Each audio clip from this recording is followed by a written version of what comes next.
Assalamualaikum warahmatullahi wabarakatuh. Perkenalkan, kami dari kelompok 2 yang beranggotakan 4 anggota.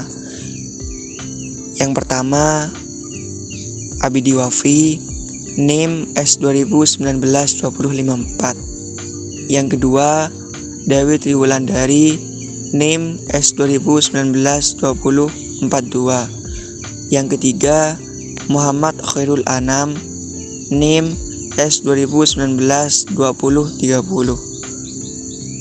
Yang keempat, Andrian Putra Pratama, NIM S2019-2070. Di sini sudah terbagi semua terkait pembagian dari materi, yang mana saya sendiri Abidi Wafi akan menjelaskan terkait masalah tentang ruang lingkup dari hukum konsumen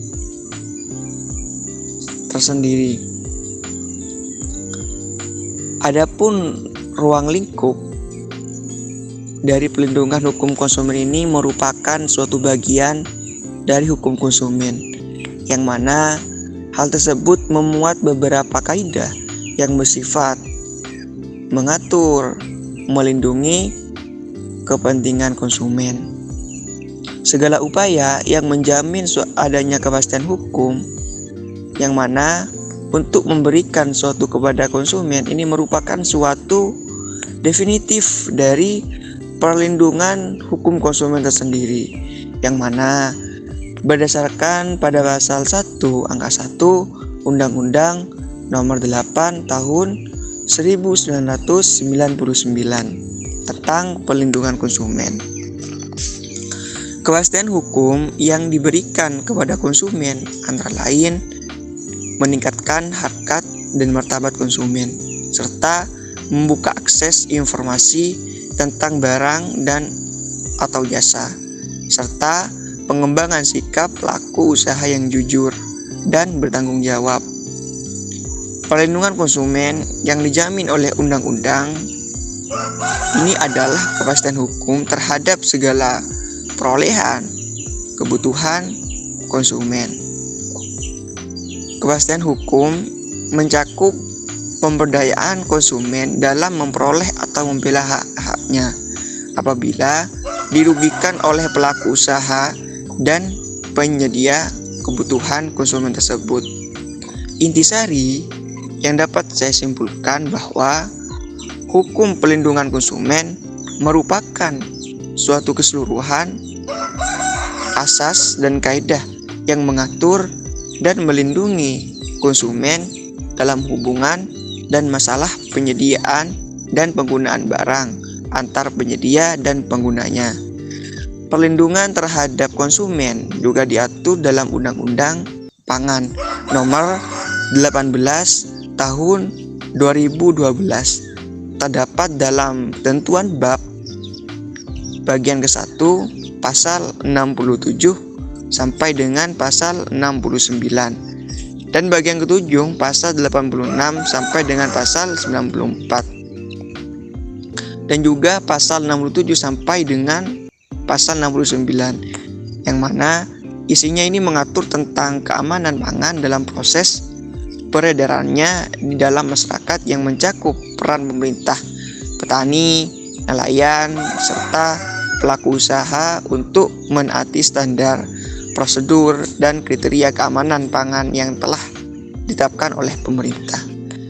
Adapun ketika terjadi suatu yang namanya suatu melawan hukum, perbuatan yang melawan hukum, maka ada beberapa unsur yang harus kita ketahui. Yang pertama, unsur pembuatan melawan hukum yang dilakukan oleh pelaku usaha.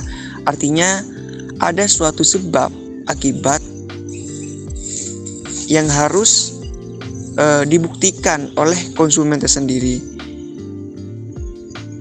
Yang kedua yaitu unsur kerugian yang dialami oleh konsumen. Dan yang ketiga, unsur adanya hubungan kausal antara unsur perbuatan melawan hukum dengan unsur kerugian tersebut. Artinya ketika suatu konsumen ataupun pengusaha terjadi yang namanya suatu perbuatan yang melawan hukum, maka yang harus kita buktikan oleh konsumen ini adalah yang ketiga-tiganya yang telah saya jelaskan tadi. Mungkin hanya itu yang bisa saya sampaikan. Assalamualaikum warahmatullahi wabarakatuh. Perkenalkan, nama saya Dewi Triwulandari, NIM S 2019-2042. Di sini saya dari HES2 dan akan memaparkan tentang asas-asas atau prinsip dan tujuan perlindungan konsumen. Dan yang sebelumnya dijelaskan oleh Mas Abdul Wafi. Baik Mas, di sini saya akan menjelaskan tentang asas-asas prinsip dan tujuan perlindungan konsumen. Di sini ada asas-asas prinsip perlindungan konsumen itu yaitu mempunyai 5 prinsip. Yang pertama adalah prinsip manfaat, dan yang kedua adalah prinsip keadilan, dan yang ketiga adalah prinsip keseimbangan, dan yang keempat adalah prinsip keamanan, dan yang kelima adalah prinsip kepastian hukum. Dan yang pertama yaitu adalah prinsip manfaat yang bertujuan untuk mempercayakan bahwa segala upaya dalam penyelenggaraan perlindungan hukum bagi konsumen harus memberi manfaat ya sebesar-besarnya bagi kepentingan konsumen dan pelaku usaha secara keseluruhan. Dan yang kedua adalah prinsip keadilan. Prinsip keadilan itu yaitu bertujuan agar partisipasi seluruh rakyat dapat diwujudkan secara maksimal dan memberikan kesempatan kepada konsumen dan pelaku usaha untuk memperoleh haknya dan melaksanakan kewajibannya secara adil. Dan yang ketiga adalah prinsip keseimbangan. Keseimbangan itu yaitu bertujuan untuk memberi keseimbangan antara kepentingan konsumen, pelaku usaha, dan pemerintah. Dan yang keempat yaitu adalah prinsip keamanan dan keselamatan konsumen, bertujuan untuk memberikan jaminan atas keamanan dan keselamatan kepada konsumen dalam penggunaan, pemakaian, serta pemanfaatan barang jasa yang digunakannya.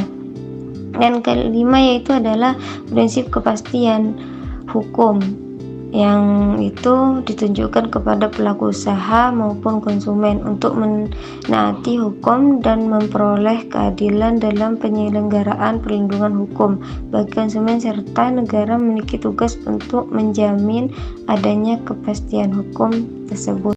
Assalamualaikum warahmatullahi wabarakatuh. Perkenalkan, nama saya Muhammad Rohidul Anam, NIM S 2019-2030.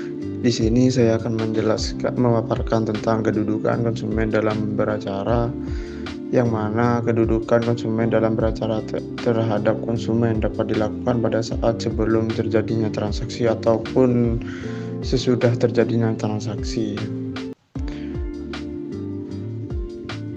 Sebelum terjadinya transaksi dapat dilakukan dengan cara antara lain, yang pertama legislation, yang kedua voluntary self-regulation, yang mana kedudukan konsumen dalam beracara diperlukan karena konsumen dalam posisi yang lemah. Perbedaan kepentingan antara pelaku usaha dengan konsumen menyebabkan gangguan fisik atau jiwa atau harta konsumen dan tidak diperbolehkan keuntungan optimal dari penggunaan barang dan atau jasa tersebut, dan miskinnya hukum yang melindungi kepentingan konsumen.